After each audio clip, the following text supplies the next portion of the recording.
Jenny, Shannon, I have absolutely no problem with what Kevin Durant said because it was utterly honest and it was true.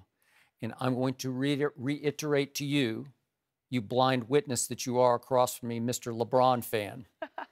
If Draymond Green had not gotten himself suspended and if Andrew Bogut hadn't gotten hurt for games 6 and 7, we would not be having this conversation because Golden State would have hung on to its 3-1 lead and Kevin Durant would be someplace else. I don't think he'd be in Oklahoma City, but he would have taken a deal to go someplace else. He would not have been in Golden State because it would be highly doubtful that the Golden State brass would think they needed Kevin Durant because they would be going for a three-peat, and I'm going to assume they would have hung on to Harrison Barnes and Bogut and just kept their team intact and gone for 3 in a row. So for Kevin Durant to say, I guess you could say, I'm glad that they lost, yeah, he's ecstatic. He wanted badly to be with this team this season. And I'm going to say it again, and I've reported this on the old show I used to be on and said it many times. I was way ahead of this curve. Kevin Durant ultimately could not stand playing basketball with Russell Westbrook. He liked Russell very much off the court. He did not like trying to win games down the stretch with Russell Westbrook as his primary decision maker. Remember, Russell's the quote-unquote point guard. He's actually only a shooting guard in title. But Russell got to dribble the ball up the floor every time, especially in late and close situations, and decide, am I going to go or am I going to lob it over here on the wing and let him go ISO 1-on-2?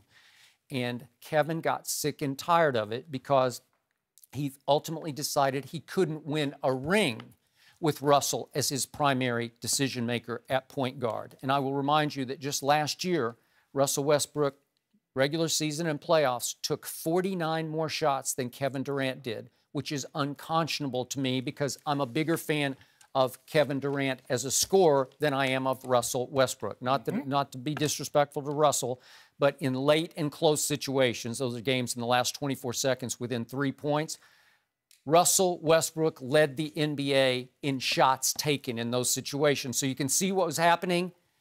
It's Russell's ball.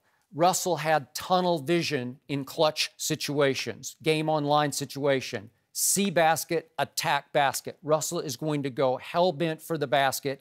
He learned the last 2 years that there's a new stat called triple doubles, and that third category is assists. And all you have to do is attack the basket, and if you draw 2 defenders, you just leave the ball on the floor for Enes Kanter to dunk it or for Steven Adams to dunk it, right? And it starts adding up till you get, oh, you get double digits over here. You get 12 assists if you just keep leaving the ball for them. Not lobbing it over to Kevin Durant, let him go 1-on-2 and shoot a 3. But in this case, Kevin kept watching how Golden State shares the basketball, and he kept saying, gee, how much fun would that be?